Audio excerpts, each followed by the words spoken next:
Hey guys, got the second part to a Diamond 2 1v1 coaching session that I ran recently. Lots of great tips for kickoff and also shadowing. I hope it helps you improve your own game. Enjoy the video, join our Discord, and also if you're interested in coaching, check that out down below.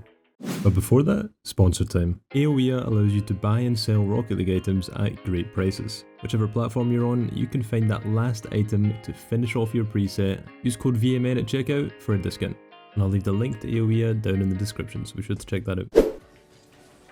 Okay, I think you might need to turn more like, so I can see from your boost trail, you're doing like a little bit of a turn. What you may be better doing is you may be better doing like a, more of like a wide turn. Obviously not that wide, but kind of make this the side flip that you're doing. Try and put a little bit more diagonal input into it. And also try and like make it so the side portion of that flip is facing more like towards the ball by taking a more wide turn at the start before you flip. That's kind of my recommendation for the kickoff. Because when you're doing this flip, it's not really propelling you forward in any way. It's purely like sideways, and that's kind of slowing you down.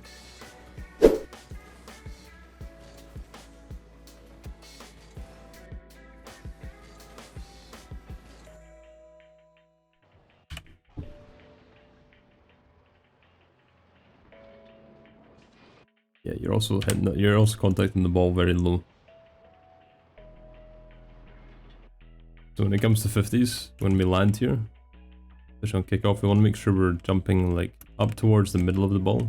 A good measure is the dots on the side of the ball. Like you want to be kind of front flipping into these like markers here around the ball. This is like the middle of the ball. You always want to be aiming for this when you're going for kickoff. Probably going to help you a lot. Actually balance the kickoff and get a more center tilt on it.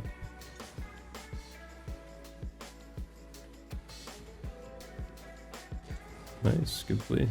Make sure we get the boost here. Miss the boost. There we get it eventually, that's good.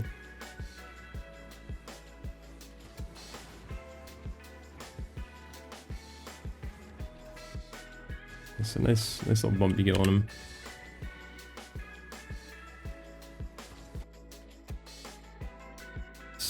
This was a little bit better than the previous attempts where you were purely in a straight line. You kind of were in a straight line for a lot of time here, and then you kind of did a small cutout, like, and then turned in. I'd love to see you be like a little bit wider, and then cutting in like this. But this was okay. Again, I probably wouldn't commit here. It's just very readable from his perspective. So let's actually do something interesting and look at it from your opponent's perspective. See how easy it is for him to read you here. Like you can just see that you're committing, you know, a mile off. So much space that you can't close that in such a quick amount of time. When you turn in and you start boosting, he has a good response time. So if you're ever in that position, you want to make sure you're holding the shadow. Yeah, really good cut. And see how you've not even jumped yet and you've forced him to jump. This is kind of the essence of shadowing. Like bang. You turn, he's jumped, and then you're grounded, you come back and you've got a free ball. Like he's just passed this ball like this.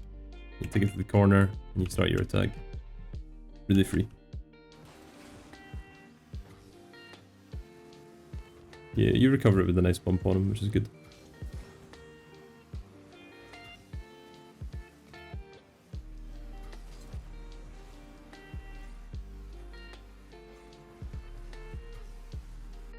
Okay. If I'm in your position here, or if I'm your opponent, I'm not gonna give the ball away like here, like he did. I'm not gonna do that, because you're not threatening me enough.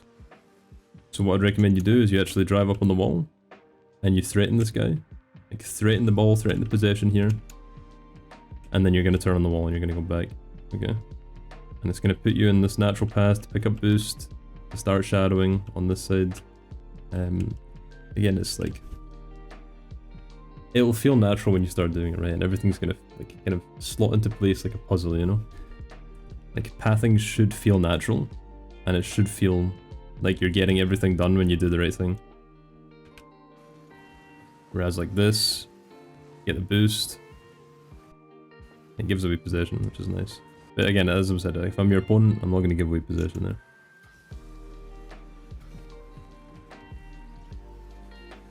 Okay. Nice. Yeah, great control. Definitely want to be flicking.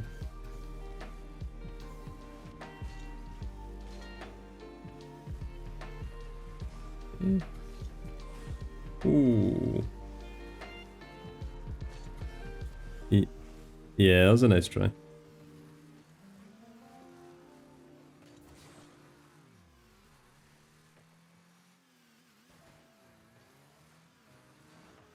You seem like a very passive player. Okay, let me change that statement. You are a very passive player. Yeah.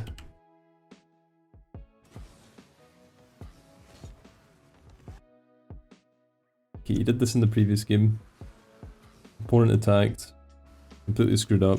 You get the ball for free, and then you touch it away kind of hard. I mean, you don't have too much boost here, so I'm kind of okay with you touching it away because you need to get boost. But the thing is, like, you need to touch it away and then you need to get boost, right? You can't touch it away and then follow it with no boost, because then suddenly you're on the ball and you got no boost. You know, like, what are you gonna do here? You just give it away for free and then you need to come back and collect some pads. And it puts you in a very awkward position to defend, so...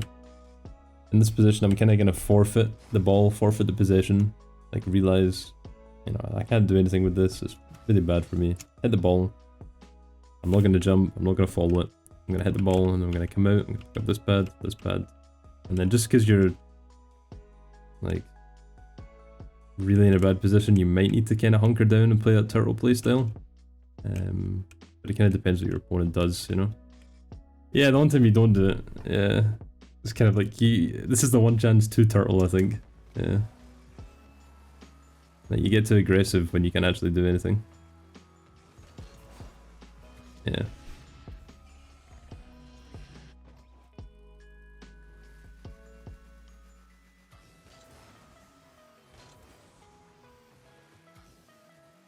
Yeah. Let's go good possession here, see how we play the attack. Right, play for a possession swap.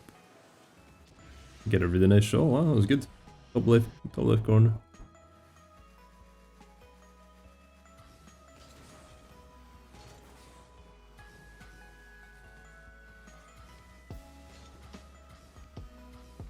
I respect it, you gotta try these things, that's good.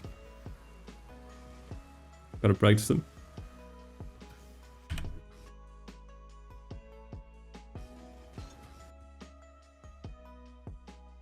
Yeah, you got like too much horizontal movement on the ball, yeah. What can help with that? Just on the wall. You kind of slowed down a bit here, which is good. That's going to help you as well. But if you want to focus on getting like a first vertical touch, I'd advise you to actually, like, see after you touch the ball on the wall for the first time, try braking. Like, just completely stop on the wall and then jump off. That might help you kind of, it lets the ball fly up a little bit more. And then it can help you get that first vertical touch. Just kind of like a tip to start with.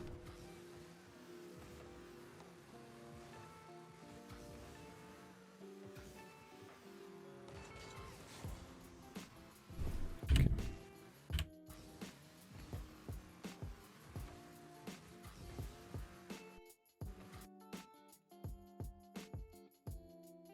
What do we see here? What do you think?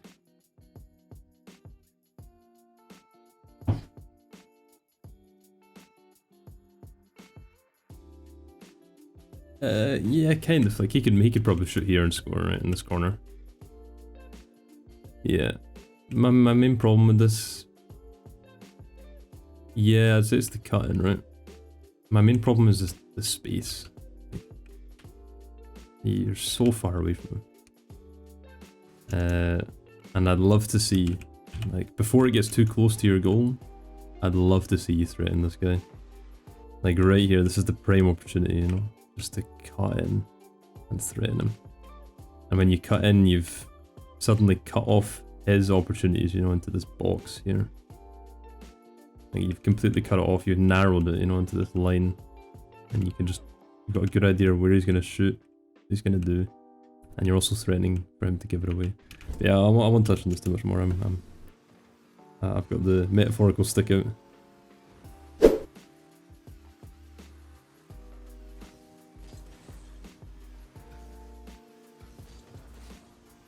Okay, good. Like, this was good.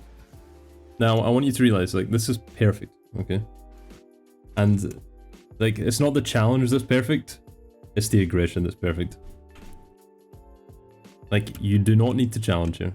However, you can, and you did, and it was good. But doing this is the start, right? Like, this is it. You need to be doing this all the time. You cut in from the side.